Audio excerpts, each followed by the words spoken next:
Қайырлы күн оқушылар, бұл сабақта жаңа логикалық амалға байланысты есептерді шығарамыз. Бірінші, жаңа логикалық амал мынау төрт бұрышпен анықталған дейді. Сөйтіп, бізде мына теңдік орындалатын болса, онда 7-де 18 өрнегінің мәнін табыңыз дейді.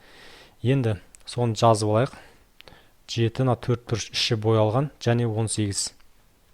Енді бұл жерде аңғаратымыз мына 7 E-нің орнына сәйкес кеп тұр, ал 18-іміз F-тің орнына сәйкес кеп тұр. Яғни мына теңдіктің оң жағындағы E мен F-тің орнына 7 мен 18-ді қоямыз. Сонда 3 көбейтілген, жақша ішінде 4 көбейтілген E-нің орнына 7-ні қоямыз. Азайтылған 18 болады. Мынау 28-ді береді, 28-ден 18-ді алатын болсақ, бізде 10 шығады. Сонда 3-ке 10-ды көбейтеміз. Нәтижесі сонда 30 болады.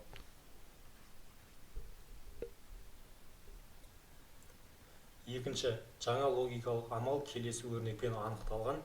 Бізде мына теңдік орындалатын болса, 5-те 3 өрнегінің мәнін табыңыз. Бірінші жазып аламыз. 5 және 3. Енді бұл жерде бізде аңғару керегіміз А-ның орнында бізде 5, Б-ның орнына 3 тұр. Теңдіктің оң жағына біз А мен Б-ның орнына сәйкесінше соларды қоямыз. Сонда 5-тің квадраты азайтылған 3 болады, ал бөлімінде 5 қосылған түбір астында 3 болады. Енді 5-тің квадраты бізде 25, 25-тен 3 тасақ 22 болады. Бөлімі сол күйінше, яғни 5 плюс түбір асты 3 жазылады. Енді осындай нәрсе бізде жоқ, дәл осындай мән. Сондықтан біз бұдан ары қарай бөлімдегі иррационалдықтан құтыламыз. Бөлімдегі иррационалдықтан құтылу үшін біз мына жерді көбейтіп жүрейік. Алымында бөлімінің түйіндесіне көбейтеміз. Бөлімінің түйіндесі ол 5 минус түбір асты 3 болады. Алымында соған көбейтеміз. Енді мына екеуін көбейтетін болса, қысқаша көбейту формуласы бойынша 5-тің квадраты азайтылған 3 болады. Ал алымын сол күйінше жазамыз, яғни 22 көбейтілген 5 азайтылған түбір асты 3. Енді бұл жерде алымын қайтадан өзгеше жазамыз. Ал бөлімінде мынау 25, 25-тен 3 тасақ 22 болады. Мына 22 мен 22 қысқарады. Сонда жауабы 5 азайтылған түбір асты 3 болады. Ол бізде С нұсқасы.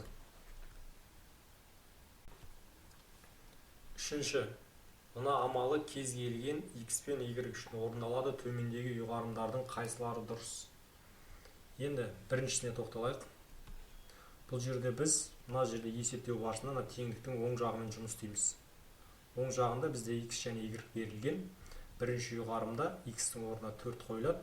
Екінші тұрғандықтан мынау бір саны Y-тің орнына қойылады. Себебі бізде берілгені бойынша солай орналасқан. Енді орындарына қоямыз. X-тің орнына 4 қоямыз. Қосылған 2 көбейтілген Y-тің орнына 1 қойылады. Сөйтіп 3-ке бөлеміз. Мынау бізде 6-ны береді. Алымы 6-ны 3-ке бөлетін болсақ 2 шығады. Бірінші ұйғарым дұрыс екен. Енді екінші ұйғарым. Екінші ұйғарымда 4-те 1-дің мәні белгілі, ол 2-ге тең. Бізде енді 1-де 4-те есептеу керек. 1-де 4-те есептегенде X-тің орнына 1 барады, Y-тің орнына 4 барады.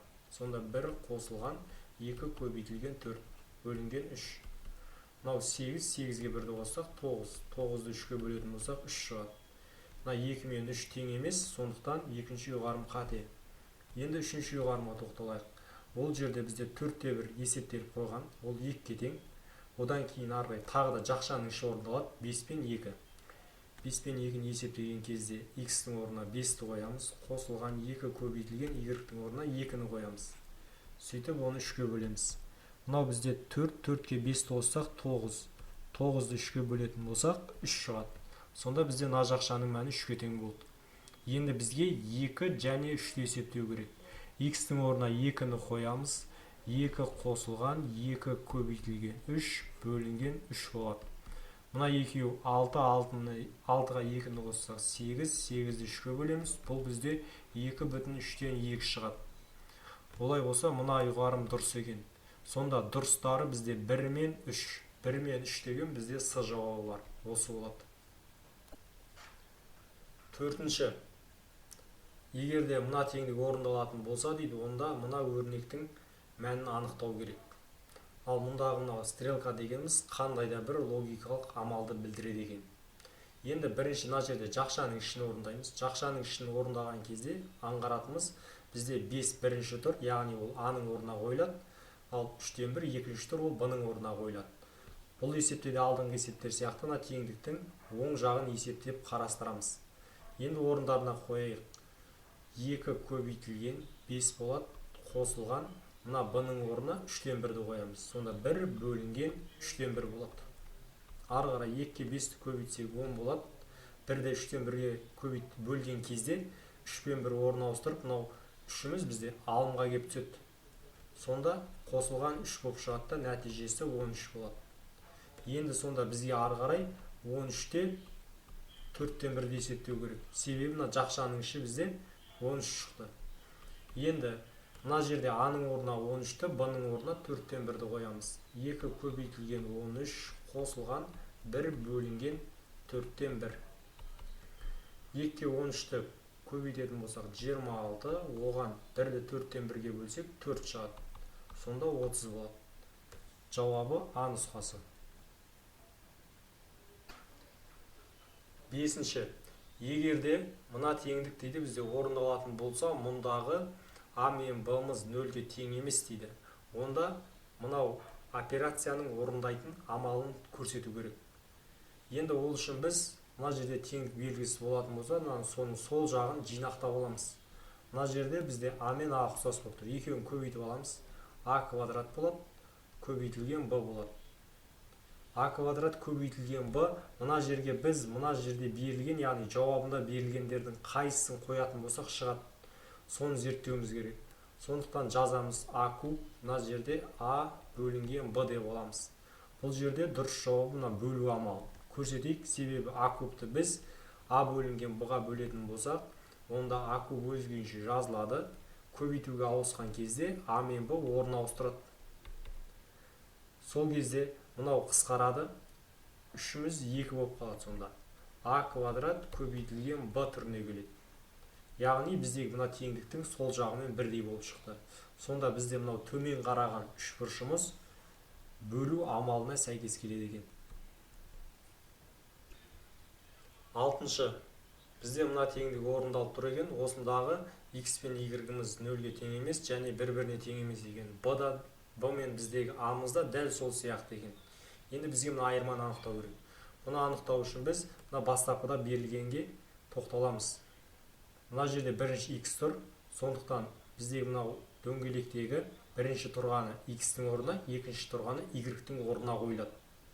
Енді мына бірінші дөңгелекті есептеп алайық. Онда мына жерге апарамыз А-ны, мына жерге Б-ны, тағы да мына жерге А-ны және Б-ны қоямыз. Сонда А азайтылған Б бөлінген А квадрат көбейтілген Б болады. Сосын азайтылған. Енді екінші дөңгелекті есептейміз. Екінші дөңгелекте бізде бірінші Б тұр. Сондықтан мына жердегі x-тардың орнына біз Б-ны апарып қоямыз.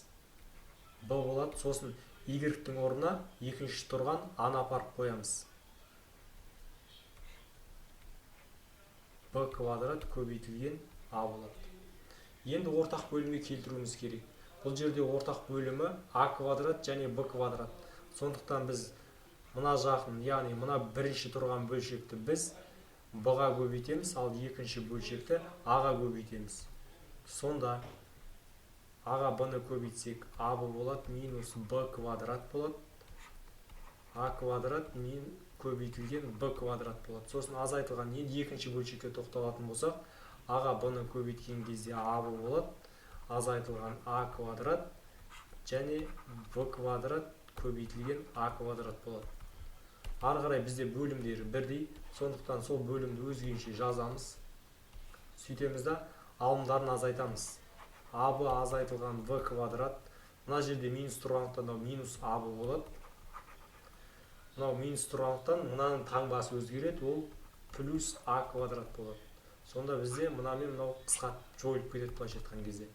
Сонда бірінші А квадратты жазамыз. Минус Б квадрат алымында, ал бөлімінде А квадрат В квадрат қалады. Осыған сәйкес келетін ол бізде Д нұсқасы.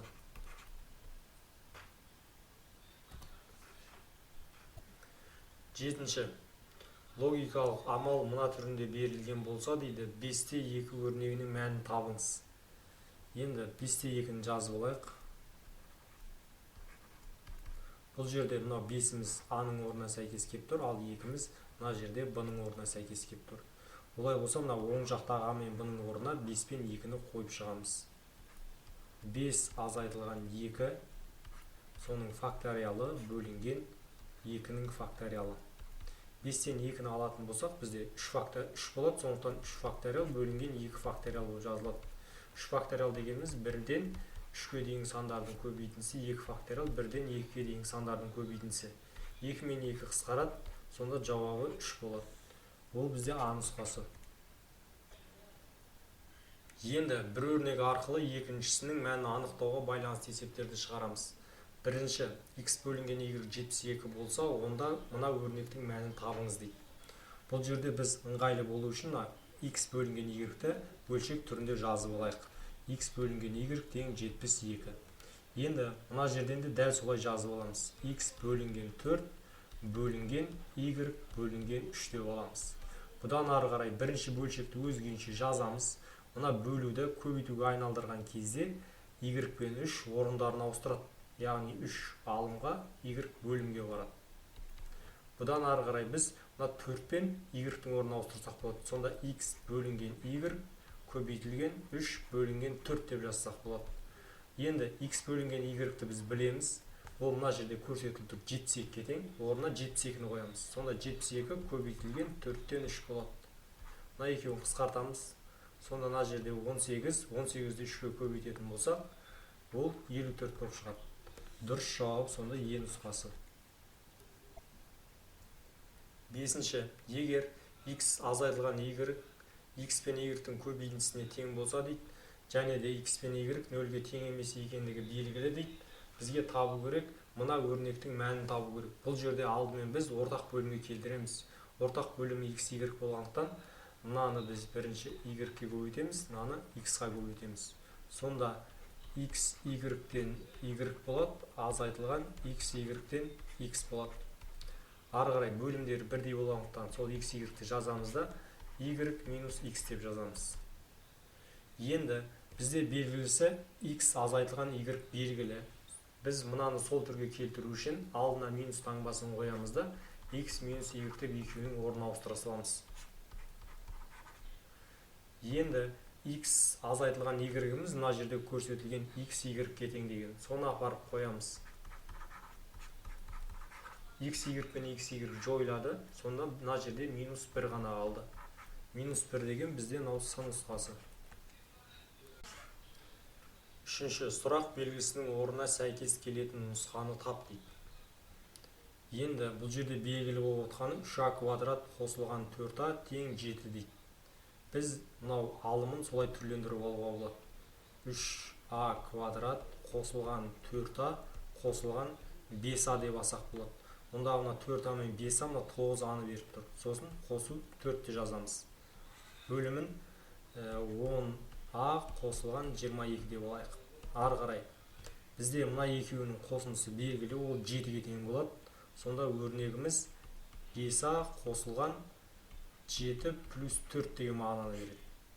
Сосын мына жерден алым бөлімінде 2-ні жақшаның сыртына шығарсақ болады. 2 жақшаның сыртына шыққан кезде 5а қосылған 11 болады. Енді мына алымын жинақтаймыз. 5а қосылған 7-ге 4-ті қосатын болсақ 11 болады. Ал бөлімі 2 көбейтілген 5а плюс 11. Бұл жерде 5а плюс 11 мен 5а плюс 11 жойылады. Сонда 2-ден 1 қалады. 2-ден 1 дегеніміз ол 0,5-ке дейін. Төртінші, ағасындағы жаңғақтың жартысы мен інісінің жаңғағының 5-тен 3 бөлігі өзара тең. Ағасының жаңғақ санын m, інісінікін k деп алсақ, онда дұрыс тұжырымды анықтаңыз. Енді бұл жерде ағасыныкі m болып тұр. Ағасының жаңғағының жартысы дейді. Жартысы дегеніміз 2-ден 1. Яғни осыны 2-ден 1-ге көбейтеміз. Одан кейін інісінің жаңғағы саны k болып тұр. Соның 5-тен 3 дейді. Бұны 5-тен 3-ге көбейтеміз. Сонда екеуінің мәні бір-біріне тең болады екен. Бұдан біз мынаны жазатын болсақ, 2-ден m болады, тең болады 3k бөлінген 5 болады. Енді бұдан ары қарай біз 2-ні мына жаққа қарай жіберсек болады. Сонда бізде болмаса пропорция арқылы орындасақ болады. Мына екеуін көбейтеміз, 5n болады, тең болады. Мына 2 3k-ға көбейтіледі. Сонда 6k болады. 5m тең 6k. Осындай жауап бізде n нұсқасында бар екен. Сондықтан осыны белгілейміз. Бесінші, егер a квадрат азайтылған a қосылған 2 тең 5 болса, мынаның мәнін табыңыз дейді. Енді бірінші біз мына өрнекті түрлендіріп аламыз берілген. Бұл жерден біз a квадратты анықтап алайық. Онда біз мына теңдіктің оң жағын өзгеше жазамыз. Сөйтеміз да мына 2-ні минус келесі жаққа өткіземіз, ал минусамыз плюс a болып өтеді. Одан арғай a квадрат тең болады. a-ны өзгеше жазамыз. 5-тен 2-ні алсақ 3 болады. Сонда қосылған 3. a квадраттың орнына a плюс 3-ті қоюға болады екен. Сонда біз мына жерге соны апарамыз. 2 көбейтілген a квадраттың орнына a плюс 3 жазылады.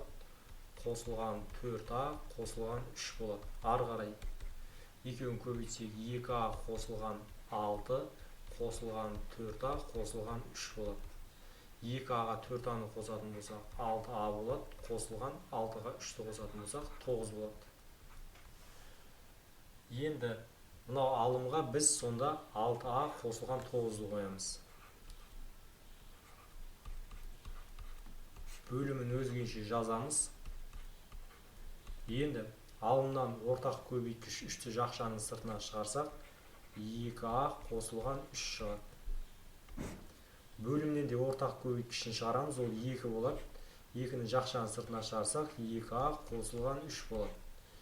Мына екеуі қысқарып кетеді. Сонда бізде 3 бөлінген 2 деген шығады. 3-ті 2-ге бөлетін болсақ 1,5 шығады. Ол бізде в нұсқасы. 6-шы, мына теңдік орындалатын болса, n-ді өрнектеңіз. Яғни түрлендіріп бізге n-нің мына жердегі өрнектердің қайсына тең болатынын анықтау керек. Ол үшін біз мына l-дің астында көрінбей тұрған 1-ді ескереміз, сөйтеміз да осы 1-ді мына бөлшектің алымына көбейтеміз, ал l-ді сол бөлшектің бөліміне пропорция арқылы көбейтеміз. Бірінші 1-ді 3mn-ге көбейткен кезде сол өзгеше жазылады. Ары қарай l-ді біз мынау бөлімге көбейткен кезде 2l көбейтілген m минус n болады. Енді ары қарай жақшаны ашамыз. 2l n болады, азайтылған 2l n болады. Енді бізден n-ді өрнектеу керек болғандықтан, мынандай n-і бар өрнектерді бір жаққа жинақтаймыз. Минус 2l n болса, ол сол жаққа өткенде плюс болып келеді. Енді екеуінен ортақ көбейткішті жақшаның сыртына шығарамыз. Сонда біріншісінен 3m қалады, екіншісінен 2l қалады. Енді n-ді табу үшін біз мына жерде көбейтіліп тұрған жақша ішіндегі өрнекті келесі жаққа бөлуге жібереміз.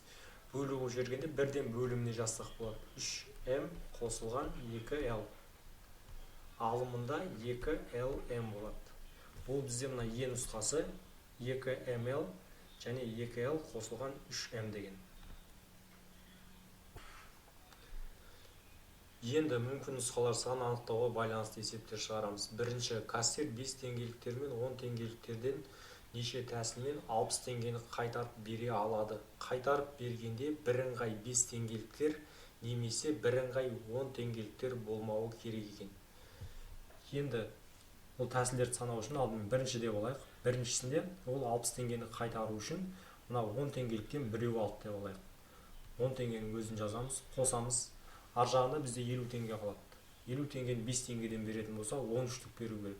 Сонда бізде 5 теңгеден 13-түк беру керек. Сонда 60 теңге шығады. Араға да теңге дей салайық. Екінші, 10 теңгеліктен 2 береді. Сондықтан оны 2-ге көбейтіп қояйық. 20 теңге болады, 60-тан 20-ны алсақ 40 теңге. 40 теңгені 5 теңгеліктерден беру үшін оған 8 үштік беру керек. Екіншісі, үшіншісінде бізде 10 теңгеліктен 3 береді. 30 теңге болады, сонда 5 теңгеліктен 6 беру керек. Төртінші, 10 теңгеліктен енді 4 береді. сол кезде 5 теңгеліктен 4-еу береді. Екеуін қосқан кезде сол 60 теңгені береді. Бесінші, 10 теңгеліктен бізде 5-еуін береді. Сонда 60-тан 50 теңгені азайтатын болса, ар жағында 10 теңге қалады. 10 теңгені 5 теңгеліктен 2 оқып береді. Сонда 60 теңге шығады. Енді ары қарай не қылайын десек, онда бізде 10 теңгелік болмай қалады, бірыңғай 5 теңгелік болып кетеді. Сондықтан ол шартқа қайшы болғандықтан осы 5-еумен тоқтаймыз. Сонда жауабы Д нұсқасы болады. Үшінші, мына өрнегінің барлық мүмкін мәндер жиынын табыңыз. Енді біз былай аламыз. Бірінші жағдайда А және Б сандарын 0-ден үлкен деп аламыз.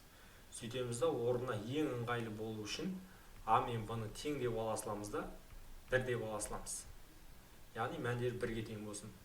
Орындарына қоямыз 1 бөлінген 1, қосылған 1 бөлінген 1, қосылған 1-ге 1-ді көбейтсек 1, және 1-ге 1-ді көбейтсек 1 шығады. Бұл жерде байқап отырсақ, бөлімдеріндегі сан модульмен тұр екен.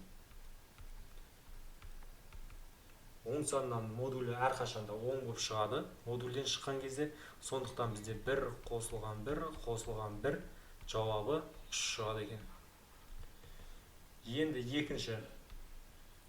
екінші біз А-ның мәнін 0-ден үлкен деп алайық, ал Б-ның мәнін 0-ден кіші деп алайық. Сонда А-ның мәні 1-ге тең, ал бізде Б-ның мәнін -1-ге тең деп алайық. Орындарына қоямыз.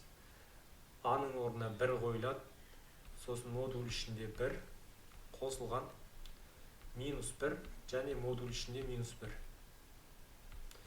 Сосын қосу. Сосын мына жерде 1-ге -1-ді көбейтсек -1 шығады, бөлімінде де -1 болады, көбейтіндісі бірақ модульге алынады. Енді мына жерден +1 шыққандықтан 1-ді 1-ге бөлетін болсақ 1 шығады. Мына жерден де плюс шығады, -1-ді +1-ге бөлсек -1 болады, келесі де -1 болып шығады. Мына екеуі жойылады да, жауабы -1-ге тең. Екінші мәні анықталды. Енді үшінші жолда біз керісінше аламыз. А-ның мәнін 0-ден кіші деп аламыз, ал Б-ның мәнін 0-ден үлкен деп аламыз. Сонда А-ның мәні -1-ге, ал Б-ның мәнін 1-ге тең деп аламыз. Сол кезде де бізде есептеп қарайтын болсақ, тағы да осы -1 деген мән шығады. Енді төртіншіде біз екеуінде 0-ден кіші сан деп аламыз. Яғни А және Б сандарын 0-ден кіші деп аламыз. Енді басқа сандарға көрейік. А-ның мәнін -2 деп алайық, Б-ның мәнін -3 деп алайық. Орындарына қоямыз. 2 бөлінген, мына жерде модульге -2-ні қойғанмен бәрібір оң сан шығады да 2 шығады. Қосылған. Б-ның орнына мына жерде -2 содан кейін Б-ның орнына -3-ті қоямыз. Мына жерге -3-ті қойғанмен модульден +3 шығады. Сосын қосылған. А мен Б-ның көбейтіндісі, яғни -2 мен -3-тің көбейтіндісі, ол бізде +6-ны береді. Бөлімінде де +6-ны береді, модульден шыққанда ол тағы да 6-ны береді бәрібір. Енді мына екеуі бізде -1-ді береді, -3-ті 3-ке бөлсек тағы да -1-ді береді, 6-ны 6-ға бөлетін болсақ +1 болады. Мына екеуі қысқарады, сонда -1 қалады екен. Байқап қарайтын болсақ, 3 деген сан шықты, және -1 деген ғана сан бар екен. Яғни мәндері осы 2 ақ сан болуы мүмкін екен. Сондықтан дұрысы В нұсқасы болады. Үшінші, 2 ақ және 8 сұр шағалар өзен үстімен ұшып жүрді. Bir кезде олар жағаға бір түзудің бойына кездейсоқ қонды. 2 ақ шағаланың көрші отыру нұсқаларының санын табыңыз. Енді берілгеніне тоқталсақ, бізде ақ шағала 2 екен, және сұр шағалар 8 екен. 8 С деп алайық оны. Бізде есептің шартында айтады, 2 ақ шағала көрші отыру керек екен. Яғни екеуі ажырамау керек. Бізде жалпы нұсқаларын табу үшін біз былай істейміз. Бірінші жағдайда 2 ақ шағала ең сол жақ шетінде отырады, оның оң жағында 8 сұр шағала отырады. Одан кейін екінші жағдайда алдымен бір сұр шағала отырады, сосын 2 ақ шағала келеді, мына жағында 7 сұр шағала отырады. Үшінші жағдайда 2 сұр шағала отырады, сосын 2 ақ шағала және 6 сұр шағала отырады. Төртіншіде 3 сұр, 2 ақ, 5 сұр отырады. Бесіншіде 4 сұр, 2 ақ, 4 сұр отырады. Алтыншы 5 сұр, 2 ақ және 3 сұр. Жетіншіде 6 сұр, 2 ақ, сосын 2 сұр шағала. Сегізінші 7 сұр, 2 ақ және 1 сұр шағала. Тоғызыншыда бізде 8 сұр шағала, 2 ақ шағала отырады. Яғни ақ шағала ең шет жағына, яғни оң жағына сәйкес келіп тұр. Бізде яғни барлығы 9 жағдай бар екен.